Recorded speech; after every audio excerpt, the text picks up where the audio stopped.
Si vous êtes nouveau sur la chaîne, n'oubliez pas de vous abonner et d'activer la cloche de notification. On commence.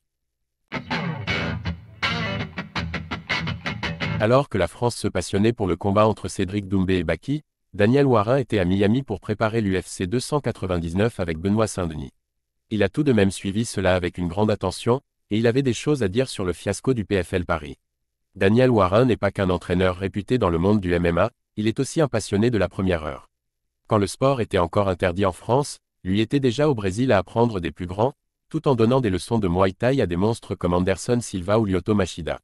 On comprend pourquoi Benoît Saint-Denis progresse autant sous ses ordres. Alors en grand amoureux des arts martiaux mixtes, il ne pouvait pas manquer le combat événement entre Cédric Doumbé et Beizangur Chamsoudinov il y a 2 semaines, même si son poulain n'était qu'à quelques heures de disputer l'UFC 299. Depuis Miami, il s'est donc mis devant son écran, et il a donné sa version des faits dans son émission « La fine équipe ». Daniel Warin énervé par l'arbitre du combat Doumbé-Baki. Moi ce qui m'agace, c'est que les arbitres ont trop de pouvoir dans la cage, et souvent trop d'ego. Oui, il y avait peut-être quelque chose qui n'allait pas, Cédric Doumbé n'aurait pas dû demander une pause une deuxième fois, mais tu peux lui parler. Les combattants ne sont pas des animaux, c'est le main event, laisse rouler. Il faut au moins lui faire un avertissement et lui dire que la prochaine fois il arrête.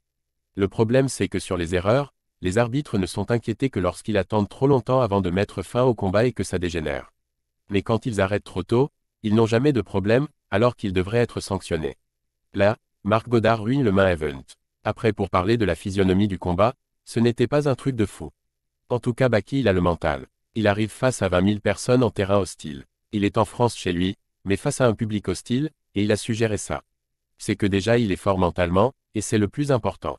Pour revenir sur la fin, on oublie aussi le facteur protège-dents.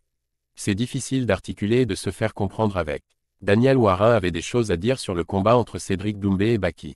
S'il n'a pas été forcément impressionné par le niveau montré dans la cage, il a souligné la faculté mentale affichée par le jeune combattant de 22 ans. Mais ce qu'il retiendra surtout, c'est le rôle prépondérant joué par Marc Godard, l'arbitre de la rencontre. Daniel Warin ne retiendra pas le niveau dans la cage de ce PFL Paris, mais plutôt une méfiance envers les arbitres, qui ne sont jamais sanctionnés après des grosses erreurs. Il a aussi souligné le talent de Baki sur le plan mental.